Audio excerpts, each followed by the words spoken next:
What's going on, everybody? Mortem here, this time bringing you a retrospective review of Drakensang, an older CRPG from 2009 based on Germany's popular The Dark Eye TTRPG. Now, I admit when I was looking into first playing this game, as it's one of those CRPGs that's been on my radar for a little while, I was a little concerned about having to learn an entirely new TTRPG I was not familiar with, but I would say its implementation in this game, plus just the general rules of it, were friendlier than I thought they would be to a newcomer. And while there are one or two things I would change, it was cool to run through this game with that system I was unfamiliar with, and that combined with quite a few other things the game does well, makes for an interesting experience I'm looking forward to talking about. But if I had to give a sort of generic comparison, this game in many ways plays like a slightly rougher version of Dragon Age Origins. In fact, this game released 1 year before Origins did, and while the system is obviously different, gameplay-wise it's very similar. But before we dive into the meat of this particular review, let's first talk about the technical state of this game. As Drakensang is an older title, let's talk about what it takes to get this thing running. So right away, if you're on Windows 10 or 11, the Steam version of it will not launch for you unless you do some fiddling. I've heard the GOG version works, so if you buy it on GOG you might not have to deal with this problem, but as the game is getting a little bit older, it might be worth knowing how this works anyway if you'd like to play it. But essentially, Drakensang does not play nice with Windows 10 and 11, however there's a very easy workaround. All you have to do is go set the launch options to start the game in windowed mode, and that should fix, I would say, most of the problems in terms of getting this thing running. But that's not the only issue to be aware of. In my particular case, I play most games on a 4K monitor, and obviously this game wasn't designed for that, and while it can scale up pretty well, 4K in particular seems to be about where that stops and starts to become an issue. Because while after you start the game in Windows mode, you can go to the settings, set the resolution, and then alt enter your way into a full screen mode, for a 4K monitor, it did not seem to enjoy this, which is why it might look a little bit odd in the footage here and there. Now, beyond just those things though, the game also did crash on me a few times. It does seem to eat up a lot of memory, or at least it has a limit of what it can load, I should say, because more than once the game crashed on me specifically with a memory related issue,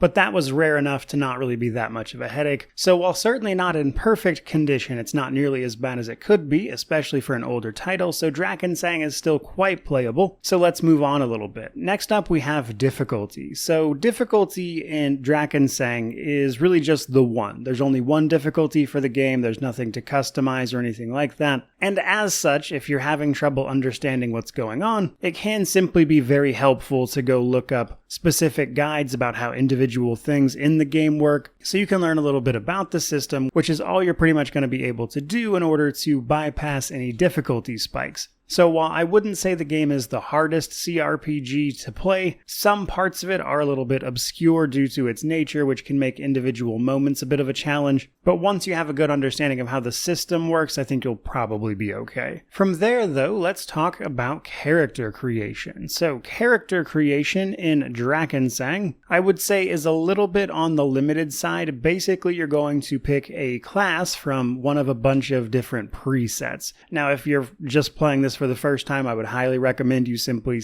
pick a preset that looks interesting to you and roll with it. Warrior in general or melee-oriented characters are going to be easier to play in the long run. But all of these presets are set up for a particular play style, and if you're unfamiliar with the game, I would say honestly you're probably just better off picking one of these presets. That said, you may notice the expert mode button down there, and if you click on that, you can customize a few aspects of your character a little bit farther. Now, not everything, mind you. Basically, some things that your character already has points in, that is to say the things that they already have skill with, they can be adjusted a little bit and redistributed. Now, this won't let you change things like your core attributes, but it's something to know. What's more, though, is based on your preset, you're also actually picking your race and everything, so while you can pick dwarves and elves, that is going to be tied to one of these presets, and that's important because there are actually a few things like certain spells and whatnot that are race-specific, which is one of the ways your choice will be impactful here. Now, another big thing about these presets is while that you're pretty much free to take the character in whatever direction you want to following character creation, it's important to know that the bonuses that you're getting here are actually very important because it determines your ultimate maximums for those things due to the way this game handles leveling, which we'll talk about here in just a bit. Which means it's important to pick something that's actually close to what you want to do, otherwise you're going to have a pretty bad time, though I would say for the most part that's common sense for pretty much any system, but especially this one. Otherwise though, I did like a lot of the preset classes. You can play things like an Amazon,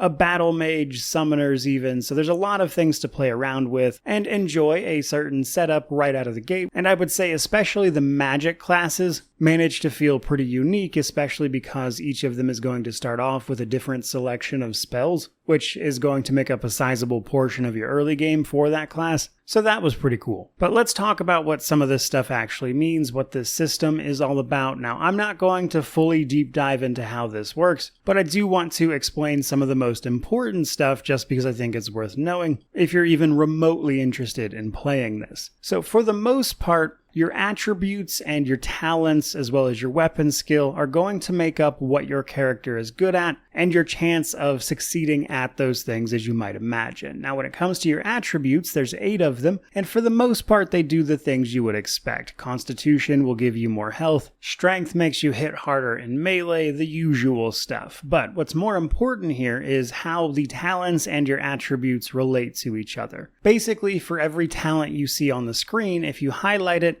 it will show you the 3 attributes associated with that particular talent. Now, in some cases, it might only highlight 2, and this is usually because one of them is repeated. This is important because every time you use one of these talents, you're actually going to be rolling 3 d20s in the background against whatever your skill with that is and your attributes. So when you roll the 3d20s, what you're aiming for is to roll lower than the associated attribute for that roll. This means you're actually looking to roll low because you want to get under whatever your attribute is. However, not all is lost if you don't actually make it, because this is where your talent points come in. You make those 3 initial d20 rolls, and then whatever your talent skill is used to bring those rolls up to a point where you would actually succeed at the roll, provided of course you have enough, and if you don't, you simply fail. But say I have an attribute of 12 and I roll a d20 and I get a 14. That would normally mean I failed that roll, but if I have a talent point of 5, that talent can then be used to reduce the fail into a succeed. And it's important to understand how that works when you're trying to do basically anything, but especially for things like, say, picking locks, trying to treat your wounds or poisons, or simply pass a social check in a side quest or something.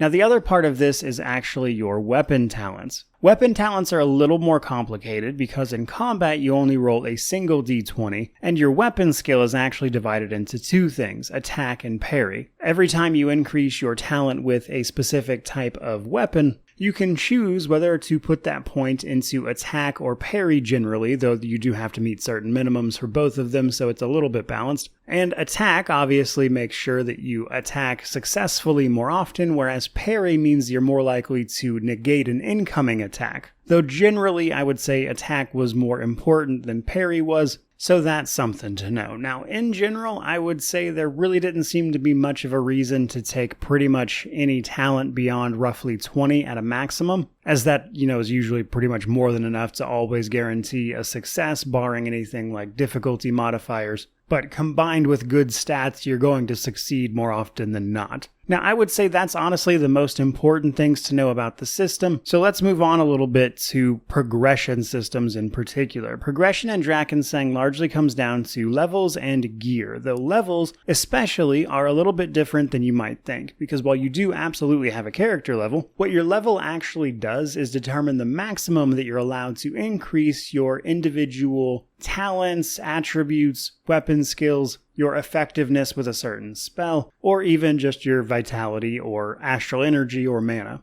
Now, the experience you gain to level up with is what you actually spend on each individual one of those things. Pretty common enough for older TTRPGs. You don't really see it too much these days, but I've seen it plenty of other places. The experience that you earn both counts towards your level, which increases the maximums, but you spend that experience on the specific things you want to increase. Now, where this gets a little more complicated is with special abilities, or learning to do something in the first place. So while it's easy enough to spend experience on the things your character knows how to do, what you cannot do is spend experience on something you do not know how to do, which is where trainers come in. Scattered throughout the world, you can go to trainers and learn how to do new things. This is how you're going to pick up new weapon skills, new special abilities to use in combat, spells, or even just passive things, or even more specific stuff like the ability to, say, disarm traps or pick a lock. So if you want a character to do something specific, you have to, of course, know how to do it first, and then you can start putting experience into it to make yourself more effective at it. Now, like I would say a ton of games, not all of these were made equal. In particular, I would say a lot of the social stuff doesn't come up a ton. In particular, though, the seduce and etiquette ones were pretty rare. Sneak also generally wasn't very useful. There was one or two times throughout the game that would have been particularly helpful. And something like animal lore, which allows you to skin animals for extra loot relating to what they are, was basically useless. I had a character with it, but it was a complete waste. There was nothing that you need for the crafting or artisan talents that you can't just get normally, so the animal lore thing was a complete wash. And then things like your weapon skills, you pretty much just want to choose one and stick with it, as, diversifying here, especially when you're spending your limited experience on it, is obviously going to spread you a bit too thin, which is kind of the name of the game here. If you build a character with a specific thing in mind and you know what you want to do with them and what role you want them to play in the party, you should wind up having more than enough experience overall, with the exception being maybe some of the special ability type stuff that you can use in combat, which can include all sorts of different stances that you can take to increase your parry or attack, or simple combat maneuvers that are going to allow you to attack, say, multiple enemies at once, or attack and then gain a bonus to your parry or something like that. But basically, as long as you're trying to build a character to do a specific thing and not try to do everything, you'll have more than enough experience. In fact, you might get a little overpowered towards the end, but nonetheless, there's a few specific things I want to mention here. Lockpicking can be a little bit confusing because if you just, say, right-click a chest and click the lockpick option, provided you know how to do it, you may not realize that you're actually doing that at a huge penalty because you're doing it with no tools. What you actually need to do is find a hairpin or a lockpick and put that on your character's action bar, and then choose to pick a lock from that hotbar. And that will negate the initial penalty that you've been doing, which it took me a little while to figure out.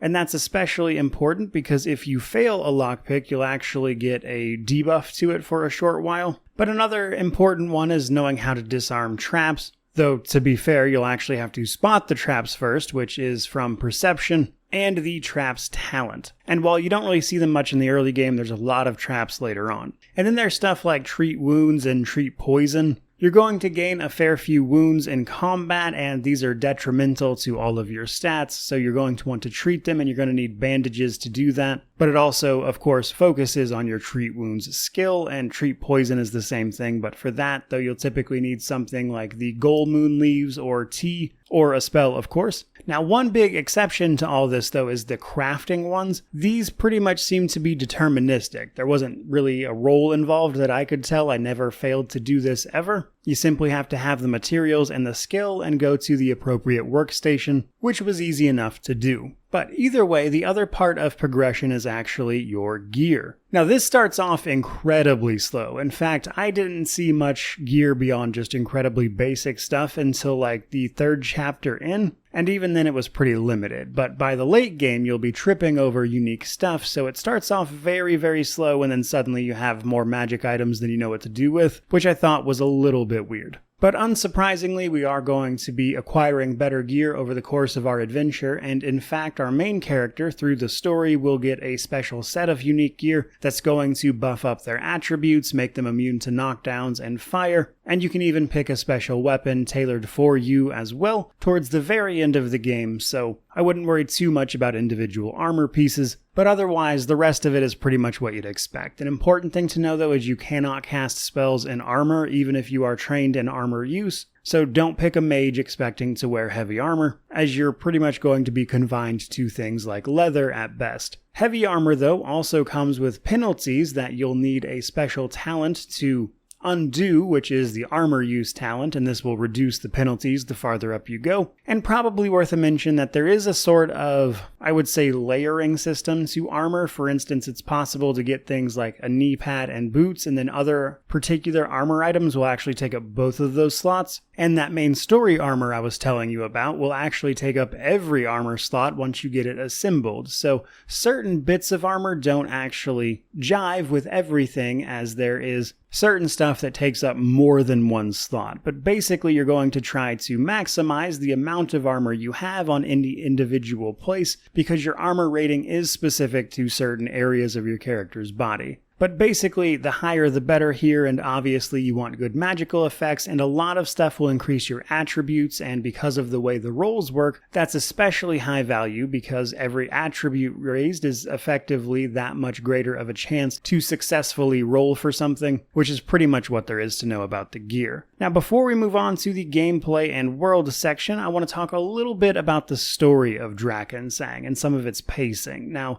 I think the story itself is interesting enough, but it's not paced out particularly well. We start the game being told that we need to meet our friend named Ardo in the city of Furdok. However, they've closed down the roads, so in order to get there, we have to complete a bunch of tasks to even get in the city, and then once we get into the city, it turns out that our friend is actually dead. So then we start investigating their murder, only to suddenly discover a sort of dark conspiracy surrounding dragon cultists. After putting a stop to this and becoming the hero of the city, as it were, you actually shortly thereafter get chosen by what they call the Oracle of the Dragon Quest nearby. Dragons are especially important to this world, and you being chosen by the Oracle to go on what they call a Dragon Quest is pretty important, and this is going to see you performing the rest of the tasks of the game, going around and grabbing up certain items, which also sees you assembling some of that armor I mentioned. And then once that's done, you're set off on a journey to find what they call the Adamantine Heart. But that, of course, leads into the bigger plot and things start getting revealed, which I'll spare everyone the spoilers on. But basically, Drakensang starts off slow, sees you performing a lot of just mundane tasks, many of which don't really have much choice and consequence associated. You kind of just do them in whatever manner is available to you. And while it can be interesting enough once it gets going, it takes a while to get there. And even once it gets to those interesting points, it becomes a bit uneven because every once in a while they'll throw an extremely long dungeon at you with enemies that seem designed to annoy you, constantly poisoning you, things like that you'll have to stop and heal after a long fight. And that's to say nothing of the fact that enemies vastly outnumber you most of the time. So I will say, as far as the story goes, while I was interested enough in the plot, the pacing and the telling of that plot takes way too long to get where it's going, and I think there are huge chunks of this game that could have been cut out with little effect on the overall gameplay, or even the story. So overall, I think it just could have been a little smoother, if anything. But that brings us to the gameplay and world section. Now, like many a CRPG, especially these 3D ones, this works simply by dropping you into large hub areas which contain a lot of different side quests, characters to talk to, things to interact with. And once you exit these individual hub locations, you're brought to a world map that you'll travel along, can occasionally run into random encounters, etc. But what can you do when you're actually in those areas? So, for the most part, you're going to run around doing quest-related things, as you might imagine, talking to people, using your skills, gaining experience, and, of course, growing in power. This game does a handful of things in that regard that I think are really cool and make it feel pretty immersive. So for starters, having to go around and find individual trainers is actually made a little bit more difficult by the fact that some of them simply won't train you unless certain conditions are met. For instance, there's a chapter early-ish in the game where you have to decide between two factions, and this effectively decides which one of them will be willing to train you, as an example. And that's one of the ways this game, I think, manages to feel like a world, but those trainers are only some of the characters you'll be meeting, as there are a lot of great characters in this game, such as the Archmage, who is slowly losing his mind. When you meet him, he forgets that he knows how to teleport, so you have to escort him, only for him to teleport away at the end. You can get involved in some gang drama in the main city, and a questline that sees you deciding between two different gang-affiliated factions, which then leads into an even bigger plot, and I would say one of the more annoying fights of the game, but was very rewarding to tackle. And then there's your house. After you solve a string of murders in the main city, you get gifted your deceased friend's house, which goes on to act as a hub of sorts for you and any companions you might pick up along the way. It also serves as a good place to store your gear, or simply do some crafting, because the companions you don't take with you also earn experience, and this means you can safely dump all of their points into the crafting disciplines and have them craft things for you when you stop by, which is a pretty handy way to play. But basically, at every turn and everywhere you go, it feels like you're having an impact on the people you meet and the places you go, and that they respond in kind. And while sometimes this can lead to more humorous moments than anything else, such as an early game quest, too early that you should really be doing it, they offer you up a seemingly innocuous side quest to go hunt down some rats in typical early game RPG fashion, only for it to turn into a sprawling 5-layer dungeon with a very difficult boss at the end of it called Mother Ratinsky, and that fight is honestly best saved for later compared to the time they give it to you. But that's just one of the ways this game does all these little things that might play into or subvert your expectations of certain cliches, and I think for a game that came out all the way back in 2008 originally, is pretty fun to see. Though I would not say it's perfect in this regard, especially when it comes to things like your companions. They tend to be a little one note. You can gather up a bunch of different companions along the story, but the effort that goes into recruiting them is the bulk of what there is to know about them. Only one of them gets like a full-blown quest,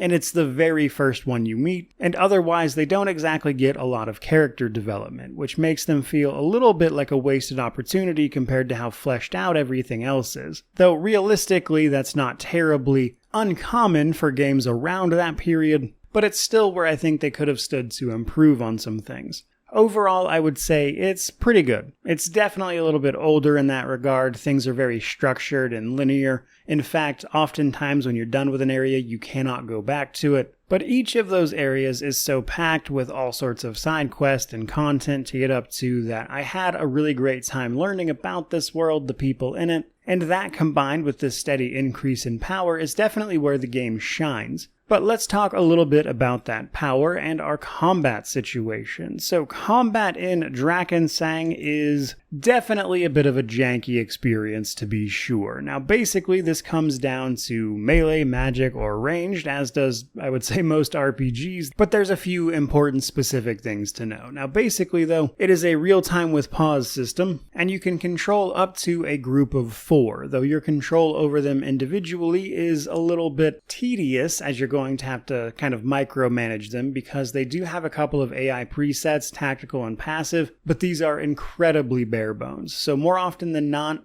especially towards the late game, you're going to be giving a lot of orders and telling them exactly what to do, which means you're going to spend a lot of the game paused. Now in melee, you're going to make an attack. If it's successful, the enemy then rolls a parry or a dodge, which has the chance to completely mitigate the attack altogether, which all gets bonuses and things according to your stats, and specifically the attack and parry stuff that we talked about earlier. And then there's magic. So magic, your character first has to have the ability to cast, but you can also learn other spells from trainers, as your starting selection is likely to be a bit limited. And much like talents and everything else, you can increase your chances of doing that successfully by raising your associated skill with that particular spell. And it's also possible to adjust the modifier to a spell to make it more effective at the cost of more mana or astral energy. But both your astral energy and your endurance, which you use to use your melee abilities, is pretty limited. In fact, oftentimes the special abilities and spells that you get cost a lot of resources, and while these will regenerate in combat, that's important because every time you use one, it likely needs to be a slightly more tactical decision than simply spamming it.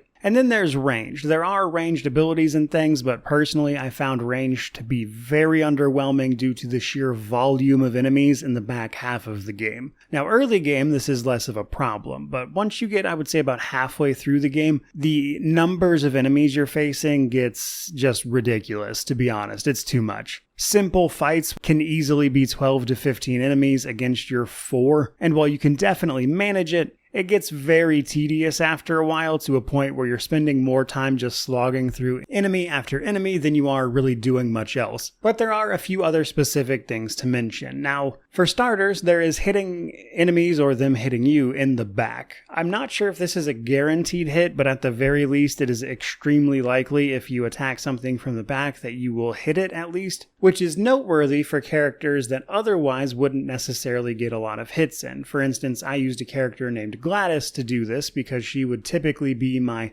caster dedicated to debuffing certain enemies. But otherwise, in melee, she wasn't super useful, and because of the high cost of resources sometimes, it wouldn't be uncommon to run out of magic. But knowing that you can get an almost guaranteed hit in the back, there are ways to make that more useful, and that's where things like wounds come in. Basically, anytime your character takes a hit, I believe it's bigger than their constitution modifier, they have a chance to take on a wound, though some skills and abilities will also apply a wound independently of that mechanic as well. Now, you can make a roll to potentially prevent that wound from happening, but that's all automatic in the background. However, some wounds can be applied through things like weapons, and I found a weapon very early on that had a 25% chance of inflicting a wound. And this means when I put it on Gladys, who used that weapon type anyway, and then position her to hit enemies in the back with it, she can quickly stack up wounds on an enemy, which is important because if you get more than, I believe it's 4 wounds, that character is just out for the count for that combat. And that's actually a pretty effective way of dealing with certain larger enemies that can be hard to take down otherwise. Though I would caution you not to be too reliant on that, because some enemies are just straight up immune to wounds, but that's an example of how you can sort of mess around with some of these systems and things and turn them to your advantage in fun ways. Though I did also want to mention some things about magic. Now, magic is interesting in this game because overall I wouldn't say there's an absolute ton of spells or anything, but they are useful in the sense that you can rank them up and increase their modifier, or the amount of mana you're casting them with, in order to produce extra effects, or more effective effects, I suppose you could say. And for the most part, it's pretty standard stuff. Healing becomes more effective, treats more wounds, damaging spells do more damage, etc. There are just, in general, a lot of spells that are very useful in certain situations, and strategic use of them can turn a battle in your favor. For instance, there's a spell called, I believe it's Rust Rot, that will let you degrade enemies' melee weapons if they're made out of metal. There's a very good spell called Lightning Find You that will massively debuff an enemy. There are the Attributo spells that will increase your attributes,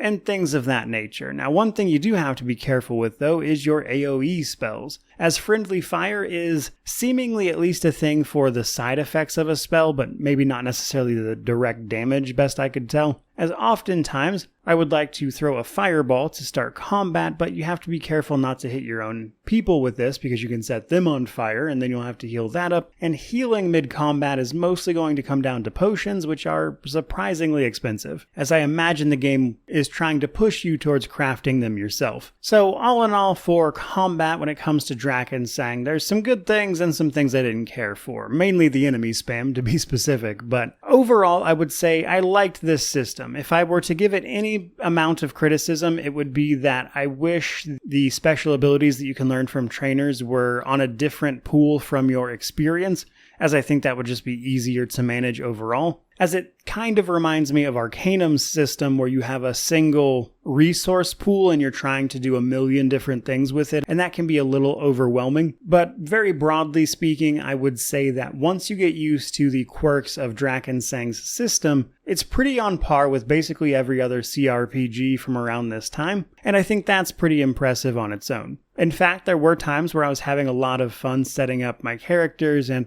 approaching combat in a specific way, such as this battle with a dragon where I was able to effectively juggle around these burn ointments to protect you from burning completely from the dragon's fire, while tactically managing resources and the like to take this thing down. And moments like that, where you go from barely understanding the system at the beginning to masterfully destroying a boss, is where the combat can feel really rewarding, and that's what I liked about it the most. It very much so manages to keep up with basically every other CRPG in this regard, and it can be very rewarding once you finally get it. With that in mind, though, They really need to tone down the amount of enemies, which is what I hope is the case for the sequel at the very least. But that brings me to the Steam Deck section of this particular title, and a bit of a mixed bag here. I'm told you can get this to work on the Steam Deck, but I personally could not. And this seems to have something to do with the things I mentioned earlier about the newer systems and things of that nature. And while this game supposedly works on various types of Proton that you can go set up in the Steam Deck, that seems to be very hit or miss, and even if you do that, you're likely still going to have to set launch options for the game on the Steam Deck as well. At least one in particular that allows you to skip the intro cinematic, which the Steam Deck seems to struggle with. But long story short, if you're willing to jump through a bunch of hoops, it should be possible to get Drakensang to run on the Steam Deck, but I didn't have any luck with it, and considering that even if you did get it to run, it does not have things like native controller support, and given how very micromanagey combat can be, I'm not sure that I would enjoy playing this on the Steam Deck even if I could get it to run.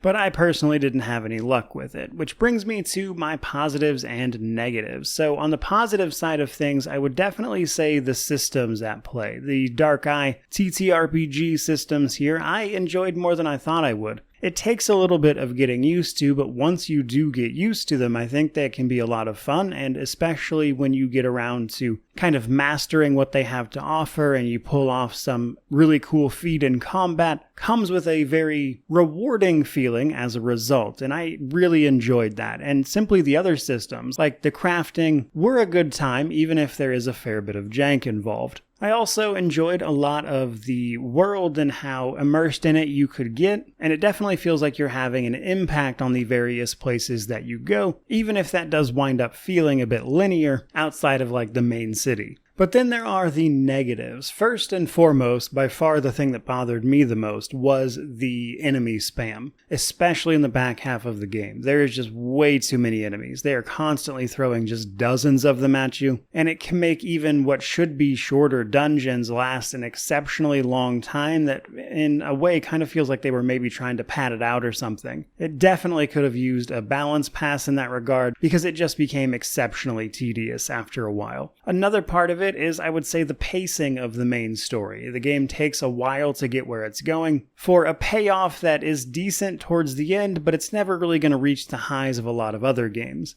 It's also a bit of a shame how linear the game is. It often feels like you can't really explore things at your leisure because if you don't do everything before a certain moment, then you might get locked off from it because you can't go back to that area afterwards. And that's to say nothing of how just overall very janky it can be. The voice acting, especially in English at least, is very rough in places. Sometimes simple movement or positioning can be a hassle, and just a lot of little things that add up over the course of the playthrough. So while there are certainly a lot of things to enjoy about Drakensang, there's plenty of things that might bother you as well, which brings me to my conclusion. Now, on one hand, Drakensang is a challenging but rewarding experience that involved a system I was unfamiliar with and enjoyed learning and eventually feeling like I actually knew what I was doing. And throughout that experience, you can meet a handful of characters like the first companion you get, which actually has a bit of an arc to it. It feels like you're making an impact on the people and the places while you are traveling.